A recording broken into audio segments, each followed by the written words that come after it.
cosa interesantísima, que este antídoto también lo encontramos en las enseñanzas, no sé si de todas, pero al menos de algunas de las grandes religiones o enseñanzas espirituales de la humanidad. Me refiero a las enseñanzas de los más grandes maestros. La encontramos expuesta en la enseñanza del Buda. De hecho, lo acabamos de leer. La voz del silencio es un libro sagrado que estudian los lamas en el Tíbet. Los lamas que siguen el Buda Dharma tibetano.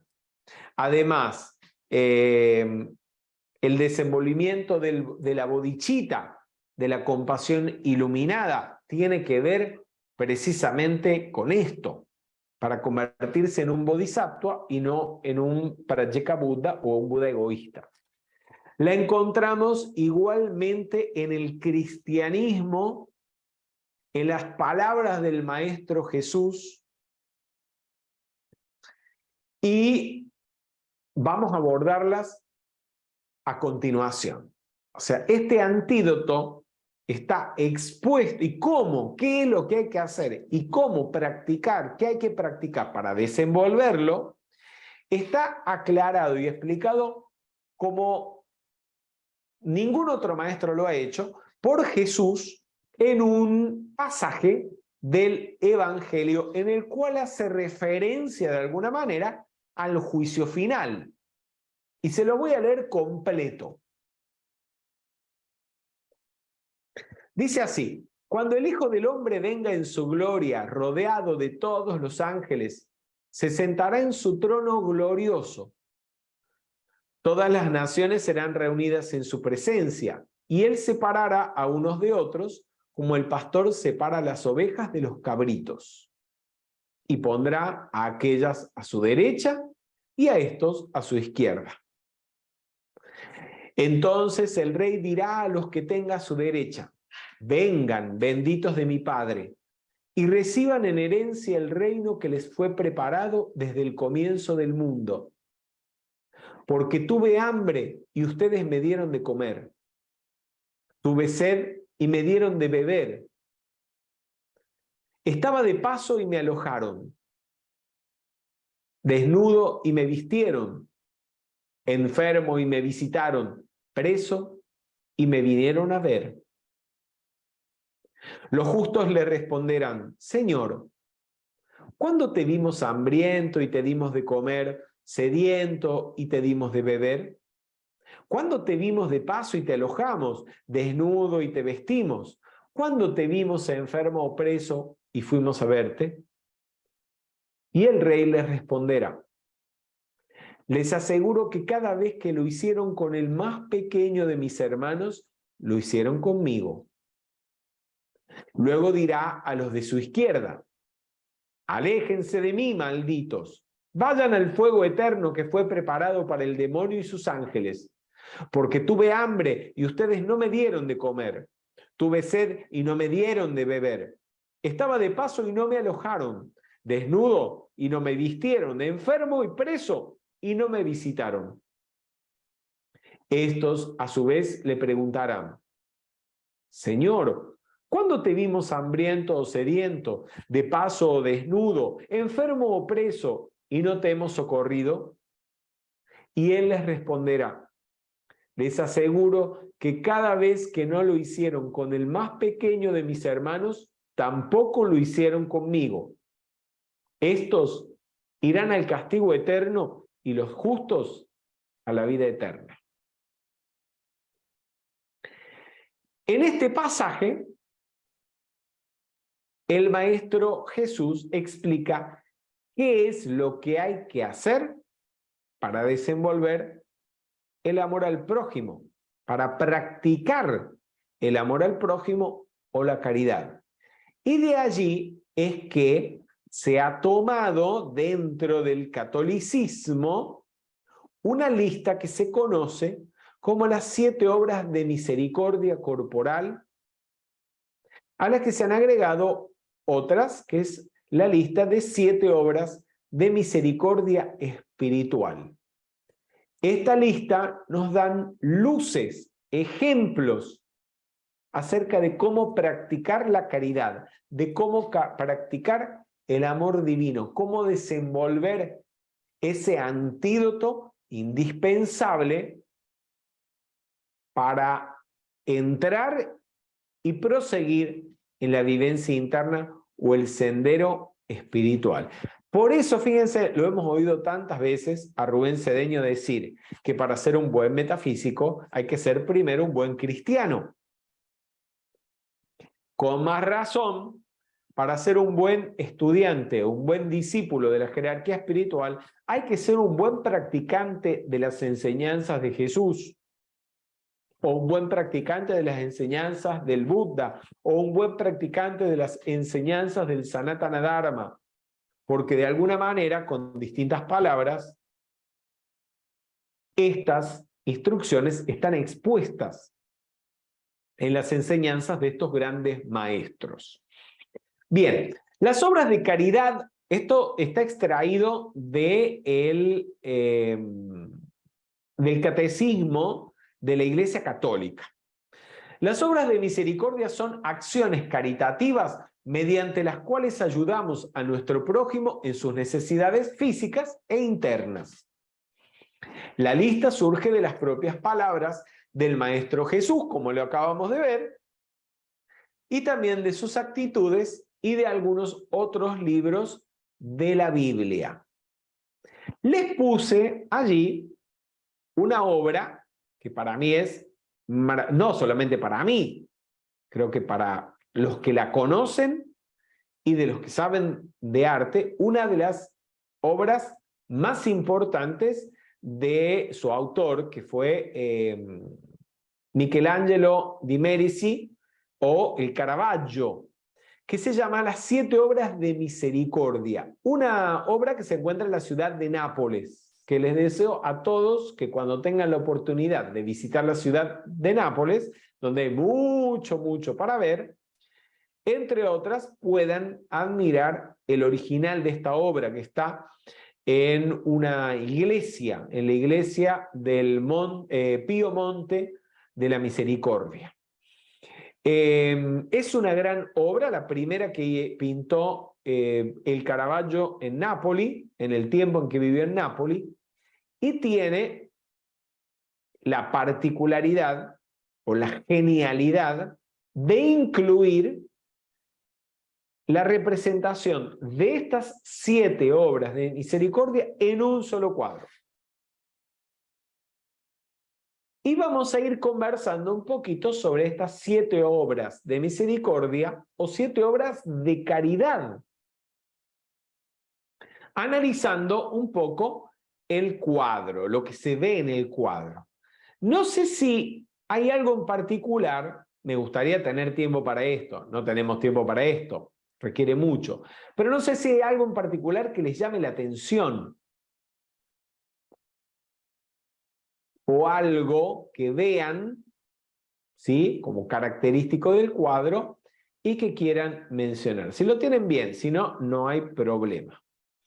Hemos estado conversando en las semanas anteriores, cuando trabajamos el libro Adoración y Gratitud, acerca de la caridad. Por eso, si bien el cuadro se llama Obras de Misericordia, fíjense que se aclara que estas obras de misericordia son acciones caritativas. Aquí los términos misericordia y caridad casi están siendo utilizados como sinónimos, porque a fin de cuentas es la misericordia lo que impulsa a la acción de la caridad. Había levantado la mano Virginia Damario. ¿Querías decir algo, Virginia? No sé si vos querías que hablemos sobre lo que vemos en sí en la imagen. Yo lo primero que me llamó la atención es la monocromía que tiene el cuadro, que es todo más o menos un tono de color sepia. Mira, no. Pero no, la parte... No, eso no es producto del original. Pensá que es una pintura antigua. Esto fue pintado por el Caravaggio en el 600, o sea, estamos hablando de, tiene casi 400 años. Después, el Caravaggio juega mucho con la luz y con la oscuridad, pero probablemente los colores en la época eran mucho más intensos de lo que estamos viendo. Yo seleccioné de las fotos que hay a disposición de esta obra, la más clara. ¿Por qué? Porque por el tiempo algunas partes se han ido oscureciendo y hay detalles que no se llegan a ver, ¿sí? Sino en la pintura original. Y esta era, de las que había a disposición y con buena calidad, la más clara, la que permite ver con mayor claridad los personajes y demás, que como verán, ahí hay un gentío, sencillamente un gentío, que cuando uno lo ve por primera vez te abruma. Aparentemente no se entiende nada, pero analizándolo se va descubriendo, ¿no? Todo lo que hay dentro. Bien, ¿cuáles son esas famosas obras de misericordia corporales? O esos ejemplos que podemos seguir para poner en práctica la caridad, o que ya deberíamos seguir. Son, primero que nada, ¿quién lo quiere leer? Vamos a ver si Beatriz Catalán, ¿querés leerlos?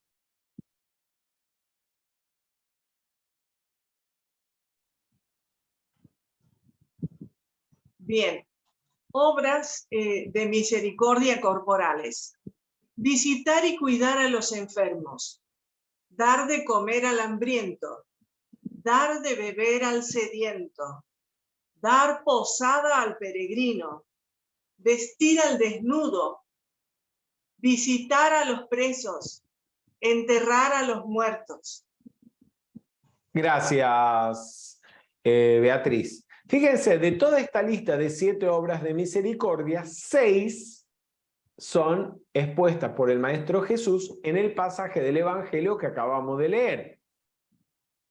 ¿Sí? Visitar y cuidar a los enfermos, darle de comer al hambriento, darle de beber al sediento, darle posada al peregrino, vestir al desnudo y visitar a los presos. Enterrar a los muertos es una que se agregó a la lista y que completa a las 7. De todas maneras, tomado de ejemplos que se dan en la Biblia. Una característica, algo llamativo en la obra, como les dije, sería interesantísimo que un día nos podamos parar frente a la obra y analizarla tomándonos el tiempo que nos lleve. Aquí no tengo el tiempo, no disponemos del tiempo necesario para ello.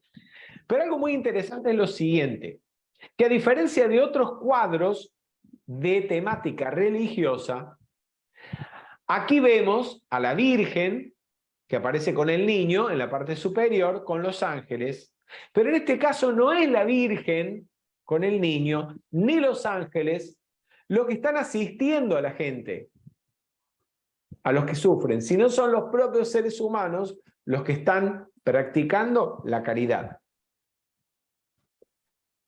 Y la Virgen está más bien como asomada, observando la escena, tal vez como los maestros observando si los estudiantes están poniendo en práctica o no las 4 declaraciones preliminares de luz en el sendero.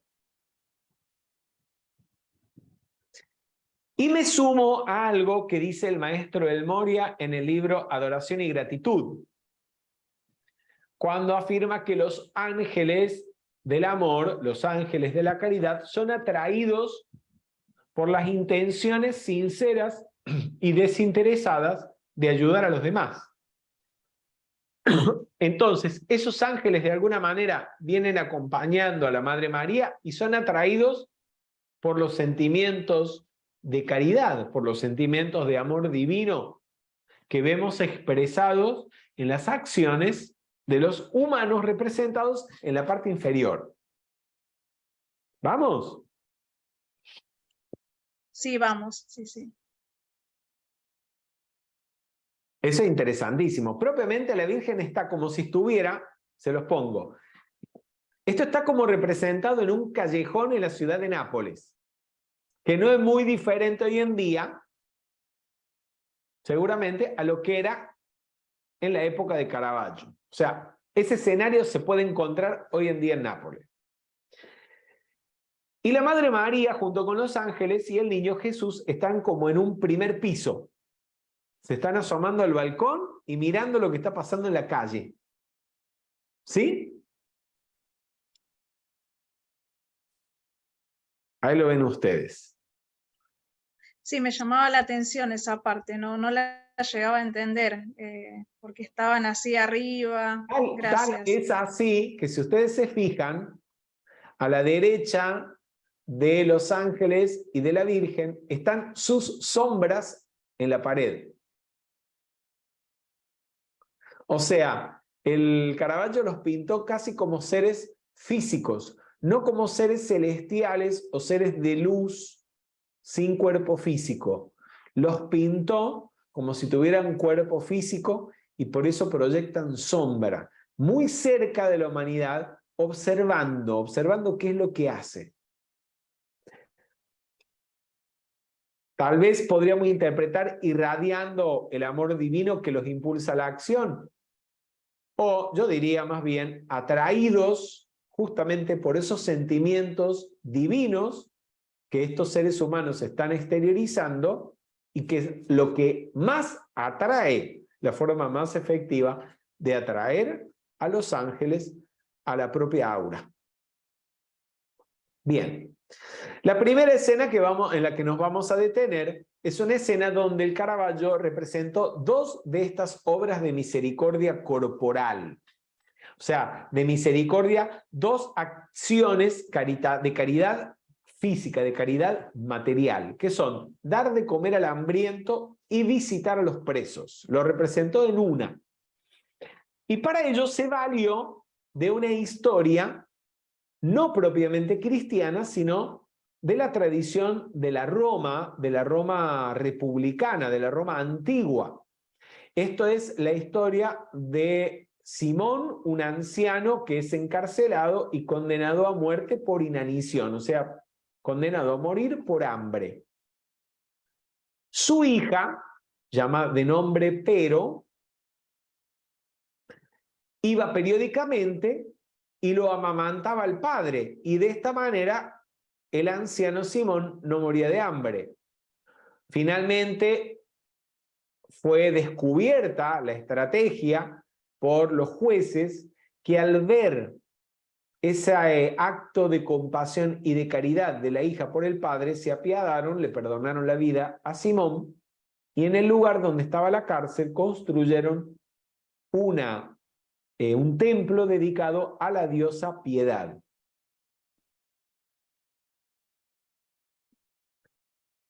Ahora, ¿cómo poner en práctica esto? Bueno, darle de comer al hambriento, visitar a los presos. A mí me viene a la mente cuando nos detenemos en esta obra de misericordia, casi la necesidad de que los estudiantes, cuando terminan las actividades, nos ocupemos de que el facilitador coma. ¿Sí? Porque en los grupos más antiguos es costumbre. Por ejemplo, con Rubén Cedeño lo hacemos siempre. Cuando estoy en Buenos Aires, en la Argentina, lo hacemos siempre. Terminamos una actividad, nos vamos a comer con el grupo. Nos ocupamos de que ese facilitador que estuvo 1 o 2 horas comunicando la enseñanza, pues bien, sea alimentado. Hay lugares donde eso no pasa. Probablemente a algunos de ustedes les pasa de terminar la actividad y volverse solos a su casita. Sus estudiantes no se ocupan de eso. De que ustedes que tienen hambre después de estar dando una actividad, de haber pasado tal vez toda una tarde entre ordenando el salón, llevando el equipo de música, los libros, dando luego la actividad y los dejan ahí muertos de hambre. Que se resuelvan solos. Ahí a sus estudiantes les está faltando caridad. Amor divino. Ahora dígame cuando invitan al facilitador a comer. Y entonces el facilitador saben que no bebe alcohol, que no come carne. Empiezan a pedir comida, todo lo que piden tiene carne, tiene jamón, tiene pollo, y no falta hasta el que pide una botella de vino o de cerveza. Y el facilitador no tiene que comer. Y todos comen. Y el facilitador pasando hambre, sin llevar un bocado a la boca.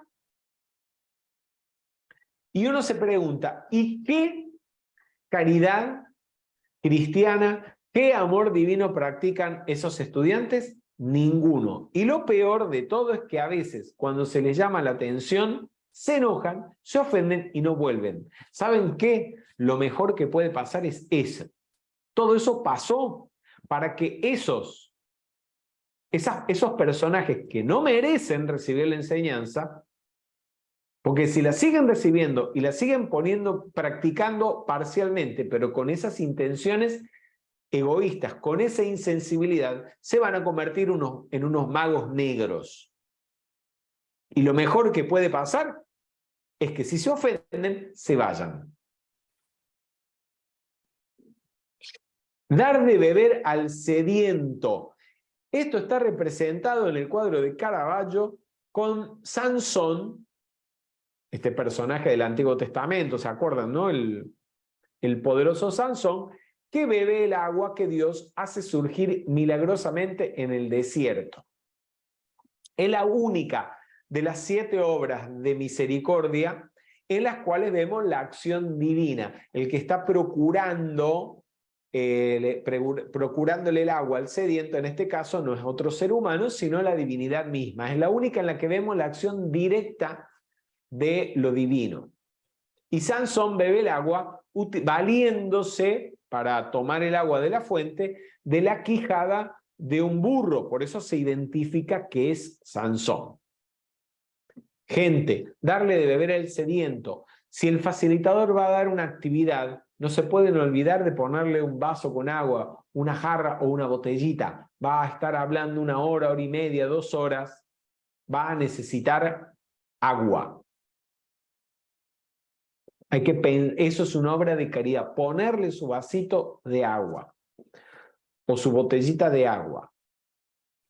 Darle posada al peregrino está representado por Santiago Apóstol. Santiago Apóstol se lo identifica porque lleva el gorro con la concha de una ostra en el sombrero que identifica a los peregrinos que desde la Edad Media hacen el camino de Santiago de Compostela en dirección para llegar a la tumba del apóstol Santiago. Tiene su sombrero, se trata del personaje que está a la derecha, es muy chiquito, pero ven un detallito en color claro, que es la concha de una ostra que identifica al peregrino que hace el camino de Santiago. Y además lleva también el bastón del peregrino. Y el personaje que está frente a él, hacia la izquierda, está con el dedo índice señalándole la posada, donde lo van a hospedar.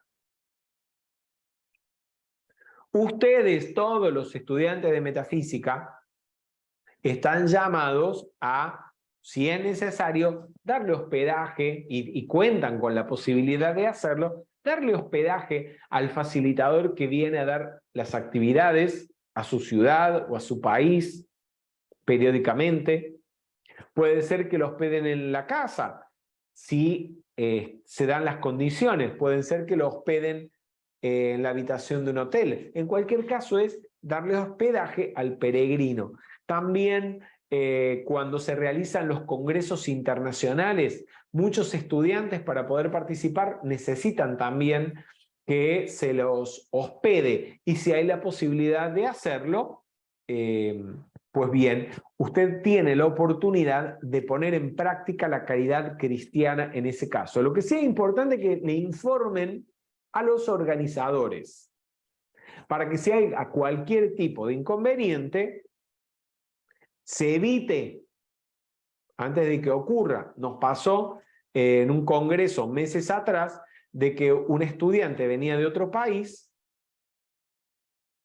y alguien que no participa de los grupos de metafísica le ofreció hospedaje.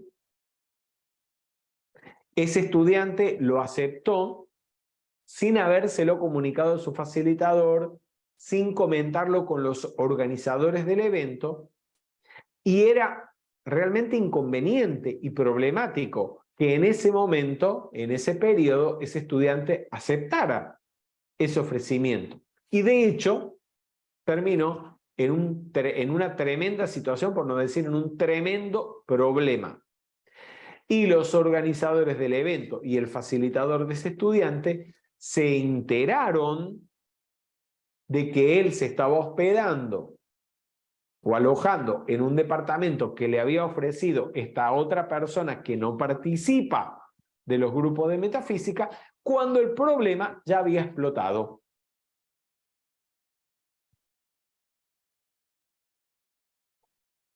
También, si se quiere y se dispone de lugar, pueden ustedes ofrecerle un salón en sus casas, el garage, la sala comedor o la sala de sus casas, a un facilitador para que comunique la enseñanza.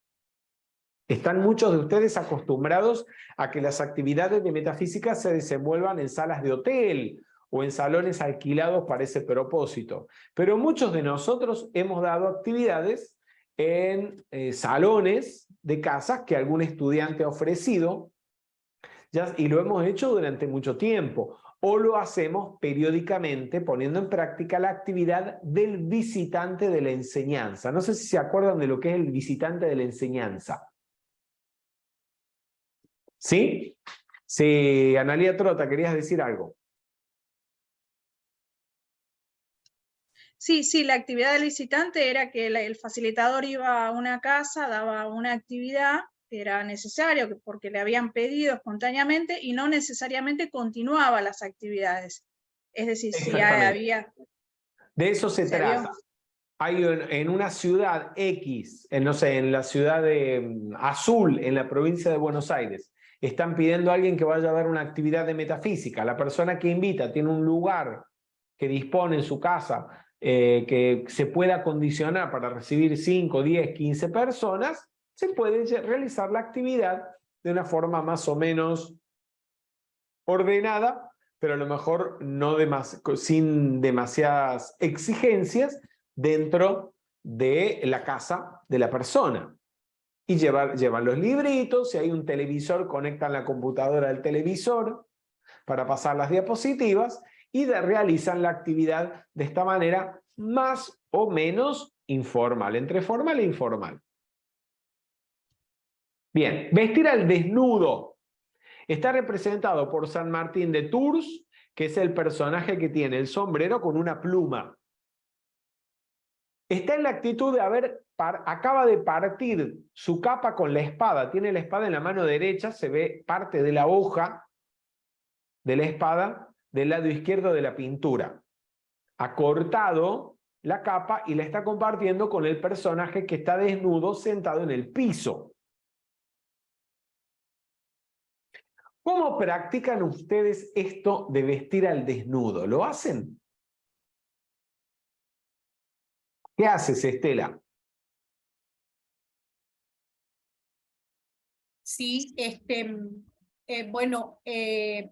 nosotros como grupo estamos haciendo ese tipo de obras y juntamos ropa en buen estado, en muy buen estado, y entonces lo lavamos, todo eso, y le damos a determinadas personas que nosotros ya tenemos, que le ayudamos. Y así también ayudamos dándole bolsas de mercadería, por ejemplo, contribuimos con esas familias. Ok.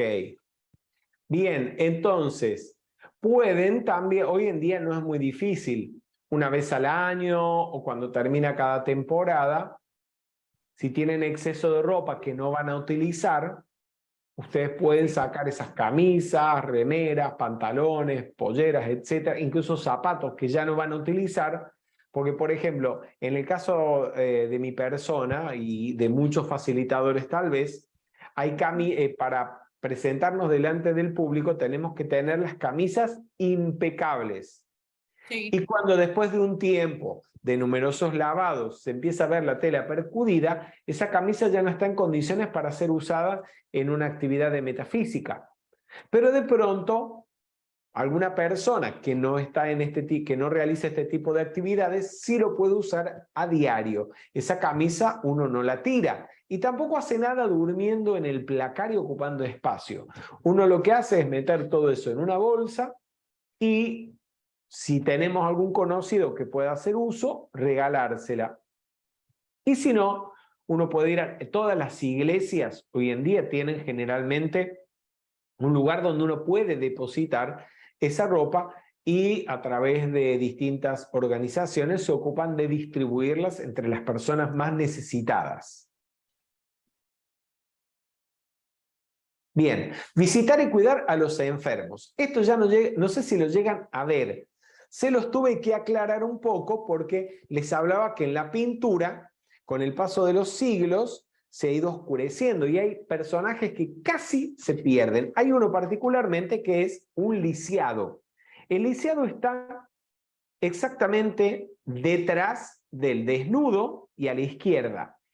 Yo lo llego a ver en la pantalla de mi computadora, pero ustedes, si no lo llegan a ver, sí podrán ver los pies. Los pies. Exactamente.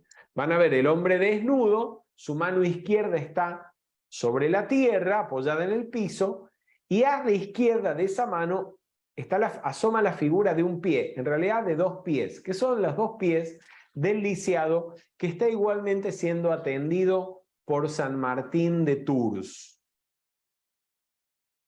Entonces, esto se practica visitando a los pacientes, o por lo menos si sabemos de una persona que tiene una apariencia de enfermedad, pero no vive en nuestra ciudad, no lo podemos visitar físicamente, al menos hacerle periódicamente un llamado telefónico para acompañarlo, saber cómo está, hacerle sus tratamientos, sus decretos de salud y de curación. Y si tenemos la posibilidad de visitar a algún paciente en el hospital, no olvidemos llevar los folletitos de Tu Eres Salud para regalarle a la gente que esté en la misma habitación o que esté en otras salas del hospital y que a través de la lectura se puede positivizar y eventualmente sanar. Eso lo hemos hecho durante años, se cortó un poco con la actividad con la pandemia. No sé si hoy en día se puede ya de nuevo volver a hacer las visitas de los hospitales con la hermandad de Asclepio, que es la actividad dentro de la metafísica que se ocupa de visitar los hospitales y llevarles enseñanza espiritual y consuelo y confort a los pacientes que allí están. Es fantástico ver cómo cuando uno, después de 2 o 3 semanas visitando recurrentemente un hospital, empieza a ver las salas vacías, las camas vacías, porque la gente se cura y se vacía el hospital. Bien, la última o la séptima de las obras de misericordia corporal es enterrar a los muertos, que seguramente en una época era muy importante, no sé si habría mucho muerto por la calle, etc. Hoy en día eso prácticamente no se ve, salvo en un conflicto bélico. No es algo que requiera a lo mejor de mucha ocupación hoy en día, pero sí ocuparse del cuerpo de un desencarnado, porque ese cuerpo a fin de cuentas ha sido el templo de un Cristo interno, el templo de un Dios encarnado, y debe ser entonces en lo posible cremado, que es lo más recomendado.